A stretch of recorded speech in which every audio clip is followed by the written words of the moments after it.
এলাকার মধ্যে আমরা আন্দোলন করব, ইসলামের প্রচার করব, আল্লাহর দ্বীন প্রতিষ্ঠার জন্য কাজ করব। আলামিন বলা হতো, ছাদিক বলা হতো।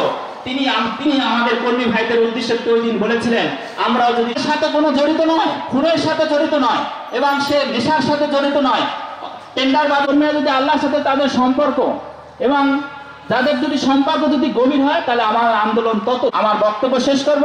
আহসিবান নাসু আইয়ুতরাকু আইয়াকুল আমান্নাহুম লা ইফতানুন। তোমরা কি মনে করেছো তোমাদেরকে এমনিতে আমি তোমাদেরকেও ছেড়ে দেব না? সম্মানিত উপস্থিতি, সবাইকে ধন্যবাদ জানিয়ে আমি আমার কথা এখানে শেষ করছি। আসসালামু আলাইকুম। সাইবম শিল্পগোষ্ঠীর সাবেক পরিচালক আমাদের প্রিয় মুখ জনাব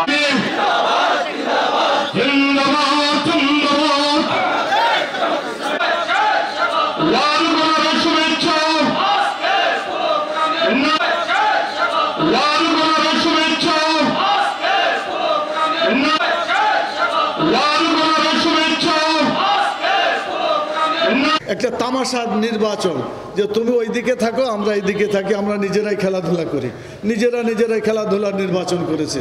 ওই ছোটবেলার একটা গল্প ছিল যে নারীর একটা তামাশার নির্বাচন, যে তুমি ওই দিকে থাকো আমরা এই দিকে থাকি, আমরা নিজেরাই খেলাধুলা করি, নিজেরাই খেলাধুলার নির্বাচন করেছে। ওই ছোটবেলার একটা গল্প ছিল যে নারীর এই আন্দোলন আমার জন্য হবে জীবনের উদ্দেশ্য, আমার জীবন মরণ হবে আন্দোলন। এবং তিনি আরো বলেছিলেন, কেউ যদি কাজ না করে, গোটা পৃথিবী যদি আমার বিরুদ্ধে লেগে থাকে, আমি একা পিছপা হব না এই আন্দোলনকে এগিয়ে নেওয়ার জন্য।